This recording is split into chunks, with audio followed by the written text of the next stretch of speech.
1967 Nokia அப்படிங்கிற ஒரு brand வந்து பான் ஆகுது. அண்ட் 1992 தான் அவங்களோட ஃபஸ்ட்டு மொபைலை லான்ச் பண்ணாங்க. அண்ட் அந்த மொபைலோட நேம் என்னென்னா நோக்கியா 1011. இதான் நோக்கியாவோட ஃபஸ்ட்டு மொபைல். அண்ட் இதில் வந்து 99 கான்டாக்ட்ஸை நம்ம ஸ்டோர் பண்ணிக்கலாம். Next 90 minutes talk time validity உண்டு. இந்த மாடல் ஒன்றும் பெருசாக நோக்கியாவுக்கு ஹிட்லாம் கொடுக்கல. ஆனால் இதுக்கடுத்து லான்ச் பண்ண நோக்கியா 2100 இந்த மாடல் நோக்கியாவுக்கு ஒரு பெரிய ஹிட்டை கொடுத்தது. அண்ட் இதை வந்து 1994 லான்ச் பண்ணாங்க. ஸோ இந்த 2100 இந்த மாடலில் நியூ ரிங்டோன்ஸ் இன்ட்ரடியூஸ் பண்ணாங்க. மொபைல்ஸ் ரொம்ப டியூரபிளாக இருந்தது. அண்ட் பேட்டரி லைஃபும் ரொம்ப நாள் இருந்தது.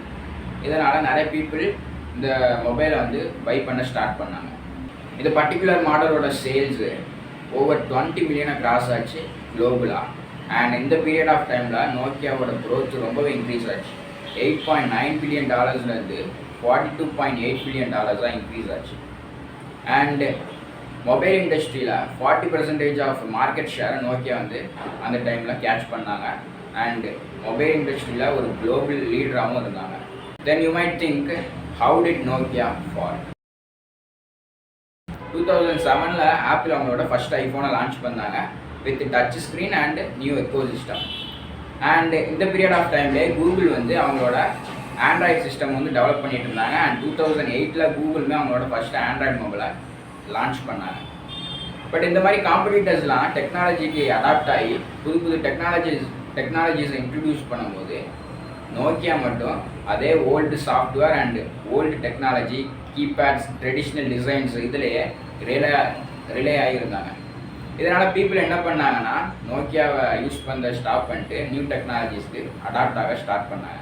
ஃபர்ஸ்ட் ரீசன் என்னென்னா lack of innovation and slow adaptability. Apple and Samsung வந்து ரொம்ப ஃபாஸ்ட்டாக டெக்னாலஜிஸை அடாப்ட் பண்ணி க்ரோ ஆகிட்டு இருக்க நேரத்தில் நோக்கியா அதெல்லாம் கண்டுக்கிடாமல் ட்ரெடிஷ்னல் டிசைன்ஸ்லேயே ரிலே ஆகிருந்தாங்க.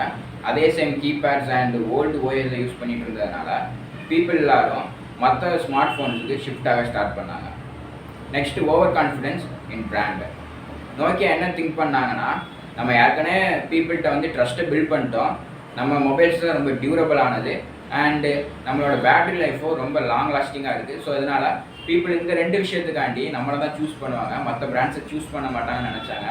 பட் அது எல்லாத்தையுமே உடச்சி ஆப்பிள் அண்ட் ஆண்ட்ராய்ட்ஸை நிறைய பீப்புள்ஸ் சூஸ் பண்ண ஆரம்பித்தாங்க. பிகாஸ் அதில் நல்ல எக்கோசிஸ்டம் இருந்தது அண்ட் டச் ஸ்க்ரீன்ஸ் இன்ட்ரடியூஸ் பண்ணாங்க. நெக்ஸ்ட் ரீசன் என்னென்னா வீக் சாஃப்ட்வேர் எக்கோசிஸ்டம். நோக்கியாவில் வந்து ஒரு ஓல்டான ஓஎஸ் தான் இருந்தது, சிம்பியான் ஓஎஸ் அப்படிங்கிற ஒரு ஓஎஸ் வந்து யூஸ் பண்ணிட்டு இருந்தாங்க. இதை நிறைய பேர் கேள்விப்பட்டிருக்க கூட மாட்டோம். அண்டு இந்த ஓஎஸில் என்ன ப்ராப்ளம்னா இது ரொம்ப ஸ்லோவாக இருந்தது. நெக்ஸ்ட்டு இதுக்கு கோட் பண்ணுறது வந்து ரொம்ப டிஃபிகல்ட்டாக இருந்தது. இதனால் டெவலப்பர்ஸ் நிறைய பேர் இதுக்கு கோட் பண்ணுறதை ஸ்டாப் பண்ணிட்டாங்க. பட் அதே டைமில் ஆப்பிள் அண்ட் ஆண்ட்ராய்டு வந்து 2008 அவங்களோட ஆப் ஸ்டோர் அண்ட் ப்ளே ஸ்டோரை வந்து ரிலீஸ் பண்ணாங்க. இதில் என்ன ஒரு பெனிஃபிட்னா டெவலப்பர்ஸ் எங்கே இருந்தனாலும் வேர்ல்டில் எங்கே இருந்தனாலும் கோட் பண்ணி அவங்களோட சாஃப்ட்வேர்ஸை டெவலப் பண்ணி ரிலீஸ் பண்ணலாம். அண்ட் இது ஃபாஸ்ட்டாக இருந்தது, இதோட எக்கோசிஸ்டமும் சூப்பராக இருந்தது. அண்ட் அடுத்த ரீசன் என்னென்னா லேட் அடாப்டபிலிட்டி. ஃபைனலாக 2011 நோக்கியா மைக்ரோசாஃப்ட் கூட பார்ட்னர்ஷிப் பண்ணி விண்டோஸ் ஃபோன் அப்படின்னு ஒரு மொபைலை லான்ச் பண்ணாங்க. But it was too late because apple and Android இந்த மாதிரி கம்பெனிஸ்லாம் டெக்னாலஜிஸை யூஸ் பண்ணி ரொம்ப தூரம் போயிட்டாங்க அண்ட் நிறையா மார்க்கெட் ஷேரையுமே பிடிச்சிட்டாங்க. இதனால் நோக்கியாவால் அந்த மொபைல்ஸை அதிகமாக சேல் பண்ண முடியல அண்ட் நிறைய பேருக்கு அப்படி ஒரு மொபைல் லான்ச் ஆனது கூட தெரியாது. அண்ட் லாஸ்ட்டாக நோக்கியா 2013 அவங்களோட மொபைல் டிவிஷனை மைக்ரோசாஃப்ட்டுக்கு டோட்டலாக செல் பண்ணாங்க. ஸோ இப்படி தான் 1967 நோக்கியா பான் ஆகி 2013 அவங்களோட மொபைல் டிவிஷன்ஸை மைக்ரோசாஃப்ட்டுக்கு சோல்வ் பண்ணாங்க. First we need to adapt quickly. எந்த ஒரு இண்டஸ்ட்ரி எடுத்தாலுமே நம்ம புது புது விஷயத்தை லேர்ன் பண்ணிக்கிட்டே இருக்கணும் அண்ட் டெக்னாலஜிஸ்க்கு ஏற்ற மாதிரி நம்ம அடாப்ட் பண்ணிக்கிட்டே இருக்கணும். Next we need to encourage innovation. So recent டைம்ஸில் கூட ஆப்பிள் அதிகமாக இனோவேஷன் இல்லைங்கிறதுனால நிறைய பேர் அதை கழுவி ஊற்ற ஆரம்பிச்சிட்டாங்க. அதே மாதிரி தான் எந்த ஒரு இண்டஸ்ட்ரி எடுத்தாலுமே நம்ம இனோவேட்டிவாக இருக்கணும், எப்போவுமே க்ரியேட்டிவாக திங்க் பண்ணி புது விஷயத்தை கண்டுபிடிச்சி லான்ச் பண்ணிகிட்டே இருக்கணும். Next don't rely on the past success. இது ரொம்பவே இம்பார்ட்டண்ட்டானது. பிகாஸ் 10 வருஷத்துக்கு முன்னாடி ஒன்று பண்ணேன் அண்ட் அதை பண்ணதுனால எனக்கு இந்த ரிசல்ட் வந்தது, அதே இப்பவும் பண்ணோம்னா ரிசல்ட் வரும்னா கன்ஃபார்ம் வராது.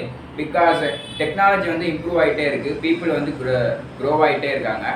ஸோ நம்ம டெக்னாலஜிஸ்க்கு ஏற்ற மாதிரி நம்மளை அடாப்ட் பண்ணணும், புது புது விஷயத்தை லேர்ன் பண்ணணும் அதை இம்ப்ளிமெண்ட் பண்ணணும், அதுலேருந்து நிறைய லெசன்ஸ் எடுத்துக்கணும். இன்னும் இதை மாதிரி பிராண்டிங், மார்க்கெட்டிங், சைக்காலஜி இந்த மாதிரி கண்டென்ட்ஸ்லாம் பார்க்க சேனலை சப்ஸ்கிரைப் பண்ணிக்கோங்க. பீஸ்.